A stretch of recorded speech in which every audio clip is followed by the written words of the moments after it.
with Amazon, which is the number one e-commerce business right now, Right. White Claw Variety 12 packs is the number one beer SKU they sell on all of Amazon. You can buy White So, Claw on Amazon. I didn't even You know can buy that. beer on Amazon? Yeah, guys. Let's rewind. What the fuck? What? That's what I'm talking about. It's all about the future, man. You guys can do it now. I'm checking this shit out Yeah. right now. I am. But and then in the meantime, can I get another White Claw? Oh, of course. Hey, so would you? Can I get one too? Since we are in such a digital age, would you Can I get a attribute non-black cherry? the I'm not success? sure. For me, perfect. I'm aware. Can I get Is that cool?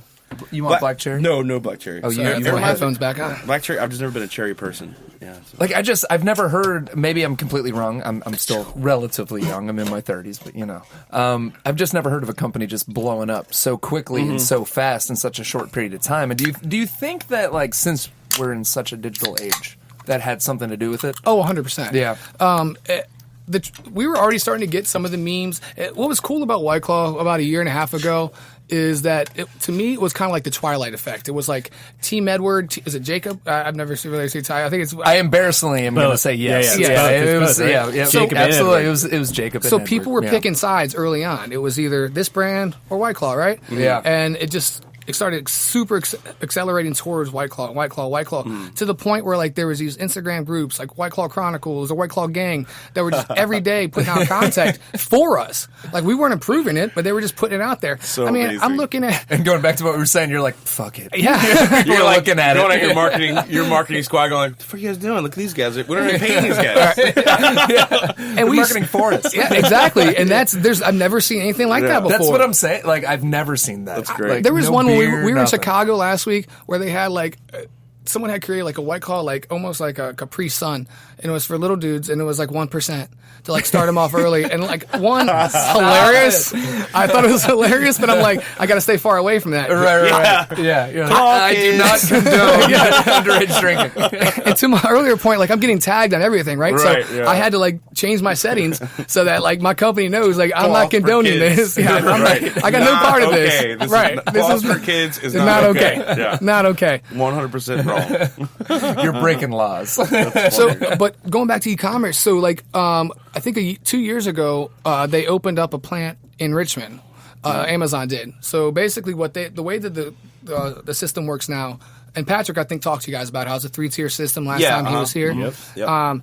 Is that Amazon now fills their warehouse with product from Loveland, and then certain mobile apps will allow people to come to there, and they'll pick them up from Amazon and then deliver them to people's houses. Okay. One of the big fear factors that came along with that is underage drinking and ensuring that people are IDing and making sure that things aren't getting to kids that shouldn't be having them. But I truly think, and I hate to use that word whenever I talk, I'm trying to take it out of my vocabulary, but that things are going to start going to that area. Like in DC right now, everything you can get whatever you want on your phone through Drizzly. They'll go to the store, they'll pick up whatever you want, deliver it to your house, and it's going to be done. But in order for Drizzly to work, they have to go to independent retailers. So it's still following that 3rd-tier system. Basically, you're just creating a 4th tier with a guy or a girl who's going to come up to that store, pick it up, and then bring it to your house. Yep.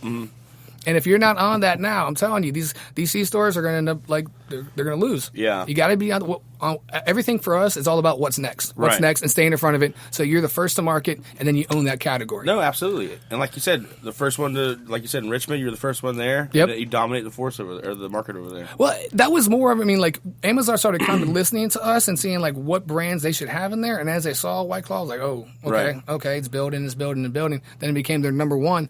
But, I don't know if you guys know this. Amazon's about to build their next corporate headquarters up in Arlington, Virginia. Yeah. Oh, okay. So I've raised my hand within our company to say, hey guys, I want to be your guinea pig. Anything that comes e-commerce, because I know that if we become the masters of e-commerce, just like you guys said, you guys even know that you could do it, right? Yeah. So we want to be the ones who are educating our distributors and being the leader in that and saying, hey, here's how it works. Because a lot of people are still if you walk through any distributor, you're going to see that average age group is going to be anywhere from like 40 to 60 years old as far as upper management. And a lot of these guys, they're not digging into this type of stuff. It's still kind of weird to them. And like, I don't have a Facebook. I don't do that. It's Abacus and fucking stone tablets. Yeah, exactly. Everything's on a piece of paper. Very much so. Yeah. And that's actually, it's funny you say that, because before Patrick and them came to us, you guys love Patrick. He was on this Yeah, thing. yeah. He's great. That's what Shout out guy. Patrick Collins, Yeah. sir. I worked Great for Chess Bay for 5 years, and when I did that, like we were still in the dark ages. Like, we might have had, like, we should have been just like A ledger. Yeah, I mean, Hey, sir, can I give you a quill, please? our bathroom had Who brought the ink? Here's me quill. our bathroom had like an elephant's nose coming through the wall, you know, like Flintstone style. Everything was still in the dark ages, with you. and now it's just like it's all about who's going to stay on top. And in order for a small guy like us, who's the Davis among Goliaths, to be on top, we got to be the forerunner in anything that's coming out. Yeah. Right. So Right. So I'm going to drop an idea for White Claw. tell me. Mojitos. So Funny. we do have no. So, and the reason that we wouldn't even mess with a mojito, one is because we have this brand called Cayman Jack. It's probably the best tasting margarita that you've ever had pre-ready mixed. I wish I would have brought some samples of that today because if you had tried Next it, time. yeah, I definitely will. I'll definitely be back. I love you guys. But Cayman Jack, we have a margarita, we have a mojito, and now we're about to release a ready-made Moscow Mule that I think is going to be a huge Oh, hit. right. I was okay. just going to say, so going back to the whole trend, you know, and how Virginia's, 3 to 5 years kind Yep. of behind. When I was in California, mules were huge. Where you're in San Diego, right? Yeah, I was in San Yeah. Diego, and now I've noticed. I don't know about you guys. Oh, they're bartending, they're killing They're it. Yeah, killing they're great. They're it. great. So going exactly to what you said. Right. You know what I mean? 3 to 5 years behind. Yeah, we're That's going to have just- the first single-serve Moscow Mule, I think, in Virginia. So I don't know if you guys have seen the White Claw 19.2s. We're coming out with Cayman Jack 19.2s and our Moscow Mule and our margarita because we've only been selling our 6-packs in the stores, but we just think that that's where it's going. So be able to pick up a 19.2. And because of our patented neutral malt base, it tastes as close to anything that you could ever want in a Moscow Mule. Right. Minus the God. copper cup. If that gives it a little extra taste, we don't have that yet. It's a visual. Yeah. Make the Coming out packaging. next month, 6-pack of Papa Bugs. What if the color of the can had that kind of, Just a little bit of copper. just around the that's top. a good idea. Just around the yeah. top. There's right around the top. It's like a color that thing. brass looking Yep. color. That's perfect. That's all you need. But it's still in early production, so things might change when it gets to But Virginia. that is a genius idea. I'm with it. Yeah, So that's I don't good. follow TMZ too much, but I did today.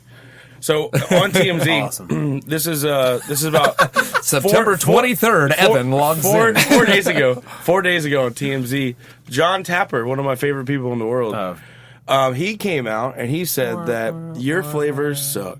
About White Claw. Oh, fuck John Swear Tapper. to God. Just swear to God. John Tapper said this? Look this up. Look, just you Hashtag. Google it. Look it up. So John Tapper comes out and says, your flavors suck. And then he says that he's been working on the best hard seltzer Got it. product line right now. And I saw the cans and it says Tapper's hard seltzer and there's like a cucumber lime and there's this other thing. But he talked so much trash in this Gotcha. article and I just want to throw it out there. Got you, John Tapper. Shots check were the- fired. No, we're gonna shoot some fire. We're gonna shoot Yeah. some shots now too. Yeah. So this is also shoot some just in shots. case. Just in this case. is the adventure of the butt funnel, right? Just in case. Yeah. I hate I'm not a big fan of Just in case you can't stand didn't that know guy. who this was, Yeah. right? I want to just kind of John this Tapper. For Is, the this is Chris. listeners. This is Chris Pryor. Yes. I am the host of Passing the Bar podcast. Boom. John Tapper, shut the fuck up. Thank you. Period. That's That's it. it. That's Yeah. all. That's all I got. Shut your mouth. If you buy John Tapper shit, you should also shut the fuck up. Yeah. Pour it down the drain. Yeah. All of it. It's garbage. Everything. Your inventory system, your fucking TV show. So for the listeners Your hair- who don't your know, hairpiece. aka also me, Yeah. John Tapper, please, background. You don't know who John? No. Bar Rescue. Oh, okay, yeah, yeah. exactly. Fuck John that guy. Okay, yes! that guy. I literally was just talking to my mom about him yesterday because it was on TV, and I was like, "Look, so the way he kind of He's like a goes belligerent about frog things, man. yeah, fuck that guy." noise. Like, if you've never seen, he's never bartended. Just ever. real talk. He's never owned a bar. He's never owned a successful bar. He is a Sopranos looking motherfucker who just walks tries in. to tell you how Right. to do it. And He it's walks like, in. He that walks in the wouldn't fucking. He work. walks in your. Let me tell you, and he just starts fucking ruffling people around. Yeah. And you walk into a bar Right. and you do that to a fucking owner or a bartender. Doesn't work. Oh, just let me close it down. Right, like you're gonna get fucking punched. Yeah. Yeah. Yeah, John Tapper. real talk. I'm Yeah. sorry. I know this is about Yeah. I was fucking reading White his Claw and name how for it. It's awesome all it good is. because I love But the it got fact my they're saying blood this. boiling, man. Yeah. I'm sorry. But We've it's been- television, and they have to, Exactly. It's so set up. Coming from TV, like this, everything that they did is 100% set up. Oh, you know oh, what I yeah. mean? And Totally. I'm like, you do not have roaches in the fucking kitchen. Right. Like, you would have been closed years ago. Don't lie. Come on. Oh my God, there's a roach just on these fries that I'm serving a table. How long has this meatloaf been sitting out? Shut the fuck up. Let me pull out the thermometer that's in my pocket, my suit pocket. I'm just ready to throw in this roast over here. 101 degrees. How long has it been sitting here? Like no one likes John Tapper. I'm gonna do a quick market watch segment of Passing the Bar. Do not buy into that stock of John Tapper's fucking seltzer. You'll lose all your money. That's 100%. And here's the best part, going back to what I said about Advertising 101. Yeah. If John Tapper hears this and he gets so pissed and talks shit, hey, you know what? He's talking about Passing the Bar. Yeah. Bring it on. Well, I think, We'll take you on. And another thing, Come on, if he does, the fact that he's even getting into the seltzer category proves where this is going, right? Yes. That's the whole thing. Yeah. Everybody is getting in. Yeah. The amount of seltzers. So as of right now, this year, there's 45 brands. We expect next year to see over 120 brands, not SKUs, brands of seltzers. Right. Which is going to be so watered down, but it's okay because You guys are when you the talk leading. about water and talk about waves, you got White Claw, right? Yeah. Yeah. Well, so okay, so what do we got now? There's the Bold Rock one. There's Bold Rock, Truly. And don't get me wrong, I will tell you, if there's a close number 2, it is Truly. Yeah. Their sales force is excellent. They're great people. They do great things.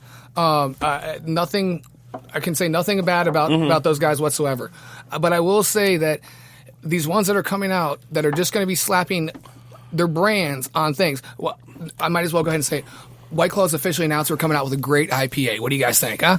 Bring it on. We're not doing that because we wouldn't. No. Okay. I was like, what? You had me. I was like, You had me. I was like, Yeah, because we're not going to take something we know nothing about Right. and try to master it. Yeah. That's Doesn't what make they're sense. doing. They don't. Doesn't make sense. All we know is flavor. Yeah. We're the only supplier in the top 5 that only concentrates in flavor. Right. And if you think about where flavor's going, like look at all the different beer brands, even some of your local crafts. Right. Everybody's adding some type of flavor to their beers. God, Nothing's just straight up yellow beer anymore. Right. And that's what we're trying to like get out to the people that control the sets at the stores, that some of the buyers at the stores, some of the buyers nationally, is that you gotta have seltzer is what's growing. It's Yes. Of the growth in American beer industry this year, almost 70% of it had to do with flavor. right. Yeah.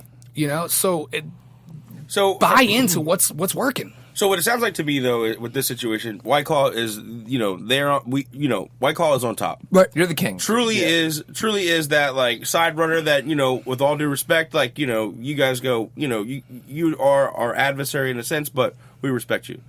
It's the people like Corona that come in. It's the people like Natural Light that come in that kind of go like, what are you guys doing? You know what I mean? Truly was definitely part of this game, like you guys were, but now you have these other people like Natural Light coming in and they're Well, Truly's doing it right. We're Yeah. trying to stay at the so basically we're looking at things as we live in the super high end. The super high end is anything that has a PTC above $33. Right. Right. And that's where your money is. That's what's growing. Right. Everybody wants to think that just because you make something cheaper, you're going to sell more of it, and that's not No. what's happening. Right. Budget beer and other like things below that dollar line are dying right now. Right. So why? Especially with a brand like AB, who already has Bon Viv, who lives in my territory, Right. And you just spent all this money to make them the NFL sponsor of NFL seltzer sponsor. Why would you create a category that's going to trade people down? right. It just makes no sense. It makes no sense at to all. the category. Yeah. It makes no sense to the retailers. Right. And lucky enough for us, we have retailers that are pushing back and saying no. We're not going to have that big separation. If you want to be lower than them, you could be lower than by $1. Right. Well, it seems like they're trying to play the old school game. You know what I mean? That's all- and We've got the deep pockets, Yep. right? And we're going to come underneath. And we're going to cut everybody down. Yep. And we're going to just kind of just wait it out. You know what I mean? They're not going to make money on See if we that. can bleed them a little bit. Right. Yeah. But, you know what I mean? Because their major anchors are going to hold them over. You know what I mean? And then eventually, I'd imagine, just like how everything else works, is that once the company, they, essentially lose out on enough money, they go, oh, you know what?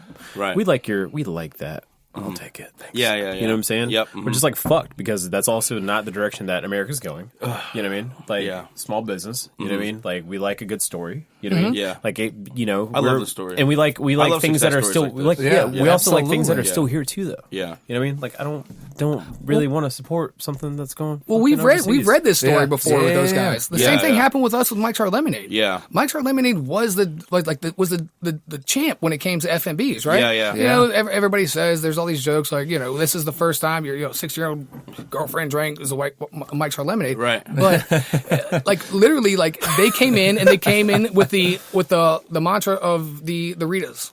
Right. Margaritas, Yep. all those Yeah. things, and Yeah. they made everything cheaper. Yep. So then we had to try to bring our prices down. And on the supplier side, you never want to bring your prices down. Why are you going to bring down profit? It's